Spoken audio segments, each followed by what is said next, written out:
रीलमध्ये आपलं स्वागत आहे. तर आज आपले लोकेश भाऊ त्या आंब्याची राजापुरी आंब्याची आपल्याला वैशिष्ट्य सांगणार आहे.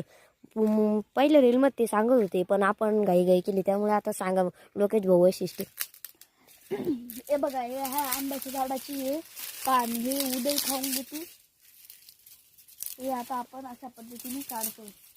लोकेश भाऊ वैशिष्ट्य सांगा. पाहणाऱ्यांकडे वेळ नाही आता सध्या, ते हिंदी फिल्म पाहतात पण मराठी माणसाची व्हिडिओ नाही बघत. हे बघा, आता असे पानाला पान चिटकून जातं का, तुमच्या डोक्यात विचार आलाच असेल. पण हे पान जेव्हा एखादा छोटा पक्षी किंवा एखादी चिमणी त्याच्यावर अंडे घालत असेल तर त्याच्यावर ते पानांपात चिटकून जात. चला, तर हे बघा, आपण पहिल्यांदा असं पाहिलं ते आता आपल्या राजापुरी आंब्याला मोर आलेला आहे. तो हा पहिल्यांदाच मोर आलेला आहे. हा मोर आलेला आहे. अजून 21 दिवसात त्याला कैरी येतील. बघा मित्रांनो, इथं यांनी नॅचरल सीडी पण बनवलेली आहे, पण इंतजाम खतरनाक आहे. बघा मित्रांनो, वा, ही सीडी आम्ही आंबे तोडण्यासाठी बनवलेली. इथंच नव्हे तर तिकडं एक मोठी आंबराई आहे, त्या आंबे तोडण्यासाठी ही सीडी बनवलेली.